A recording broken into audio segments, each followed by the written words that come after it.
सियासी, तो ये क्यों डरते हैं इलेक्शन से? ये डरते आपकी वजह से हैं।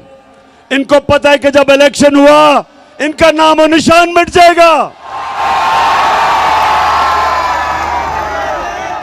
और इसलिए एक ये वजह है, और दूसरी बड़ी इंपॉर्टेंट वजह है, पाकिस्तानियों सुनो, दूसरी वजह यह है कि नवंबर में नया आर्मी चीफ आने वाला है। और ये दोनों जरदारी और नवाज शरीफ, इनकी पूरी कोशिश है कि ऐसा आर्मी चीफ आए जो ये अपना कोई फेवरेट लेके आए। ये अपना आर्मी चीफ लाना चाहते हैं क्योंकि पैसा इन्होंने चोरी किया हुआ है। ये डरते हैं कि यहां कोई तकड़ा आर्मी चीफ आ गया, एक मुहिब्बे वतन आर्मी चीफ आ गया तो वो पूछेगा इनसे। तो इस डर से ये बैठे हुए हैं कि ये दोनों मिलकर अपना आर्मी चीफ अपॉइंट करेंगे। अब मैं सारे पाकिस्तानियों से पूछता हूं, फैसलाबाद, गौर से मेरी आप बात सुनो। ये दो जब इनको मुश्किल पड़ती है मुल्क से बाहर भाग जाते हैं। अरबों रुपया इनका मुल्क से बाहर।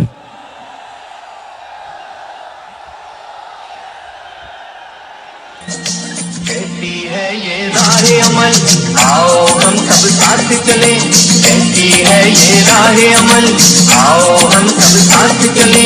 मुश्किल हो या आसानी, हाथ में डाले हाथ चले। मुश्किल हो या आसानी, हाथ में डाले। सो ये सुने गौर से, दोनों का पैसा बाहर पड़ा है।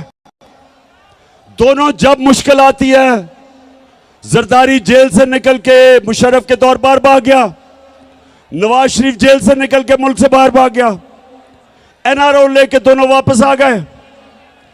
फिर थोड़ी मुश्किल पड़ी जब जरदारी ने कहा मैं ईंट से ईंट बजा दूंगा, डर के फिर बाहर भाग गया।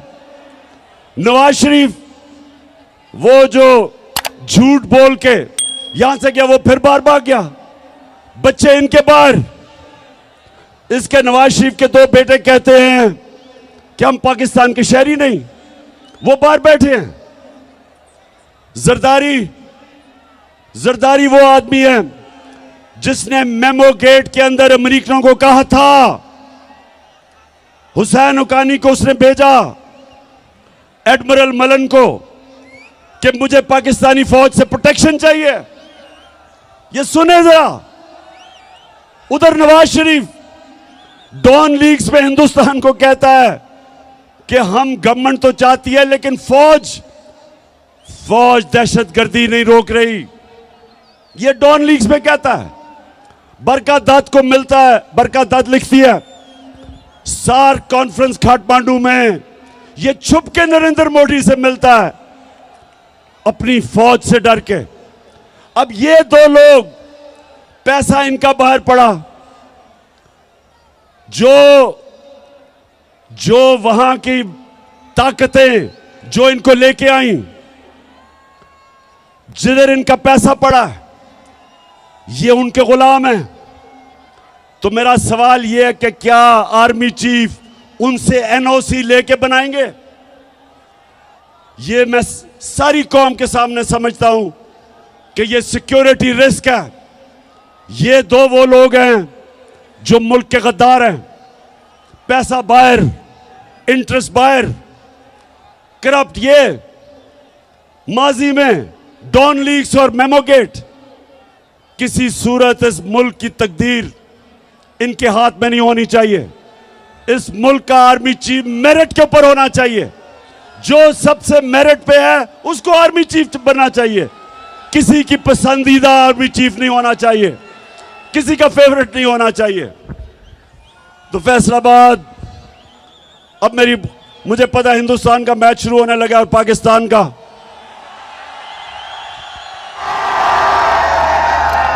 इसी स्टेडियम में हिंदुस्तान के खिलाफ अल्लाह ने मुझे बड़ी कामयाबी दी थी। आज भी हम सोचते हैं कि हमारी इंशाल्लाह टीम अच्छी करेगी। तो मैं फैसलाबाद आपसे आखिर में, देखें जिधर हमारा मुल्क खड़ा है, मैं नौजवानों को खास तौर पे आज कहना चाहता हूं, मेरे नौजवानों, आपने तैयार होना है मेरी कॉल के लिए। इस मुल्क की हकीकी आजादी के लिए आपने मेरे साथ खड़ा होना है। आप सब मुझे बताएं कि क्या जब मैं आपको कॉल दूंगा आप मेरे साथ निकलेंगे?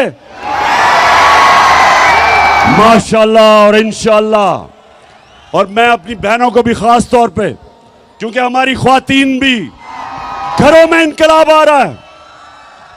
दो तरह के इनकलाब होते हैं फैसलाबाद। एक इनकलाब होता है खूनी इनकलाब, जब ऊपर वो कब्जा कर लेती है एक ऐसी एलीट, एक ऐसा साहिब इख्तिदार जो मुल्क का खून चूसते हैं, तो या उनको एक खूनी इनकलाब जो आयतुल्लाह ख़ुमैनी लेके आया था ईरान में, या वो खूनी इनकलाब से जाते हैं और या सारी कौम मिलके इलेक्शन के जरिए इनको खत्म करती है।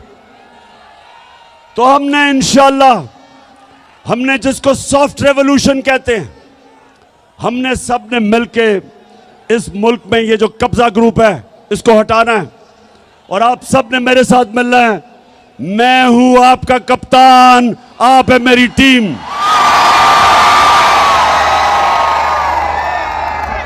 और फैसलाबाद इलेक्शन भी आ रहा है, यहां एक इलेक्शन भी है, आपको पता है लोटों का। इस फैसलाबाद में भी 1-2 लोटे निकले हैं।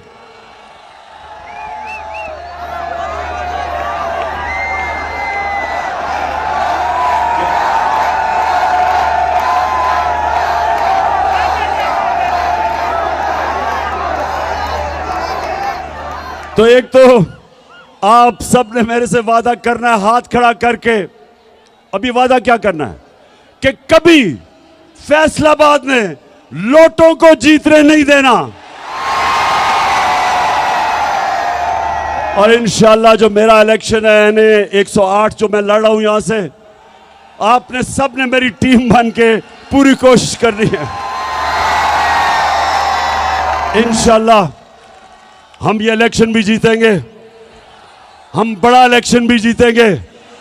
और इंशाल्लाह इस मुल्क को हकीकी तौर पे आजाद करके एक अजीम कौम बनाएंगे। इंशाल्लाह वो कौम जिसका नारा था कि पाकिस्तान का मतलब क्या और मेरा तेरा रिश्ता क्या। और जब हमारा ईस्ट पाकिस्तान से रिश्ता टूटा, क्योंकि हम ला इलाहा इल्लल्लाह से पीछे हट गए, क्योंकि हमने ईस्ट पाकिस्तान के लोगों से इंसाफ नहीं किया। जब आप इंसाफ नहीं करते इंतशार होता है। और अल्लाह का हुक्म है, अल्लाह का तो हुक्म है कि मेरी जमीन पे इंसाफ कायम करो। तो फैसलाबाद हमारा रिश्ता सारे पाकिस्तानियों का ला इलाहा इल्लल्लाह है। और हमारा अल्लाह से वादा है ला इलाहा इल्लल्लाह के हम सिवाय अल्लाह किसी के सामने नहीं झुकते। ना अमेरिकनों के सामने झुकते हैं, ना पैसे के सामने झुकते हैं, ना खौफ के बुत के सामने झुकते हैं, ना लालच के सामने झुकते हैं। हम एक खुददार कौम है, हम एक गैरतमंद कौम है।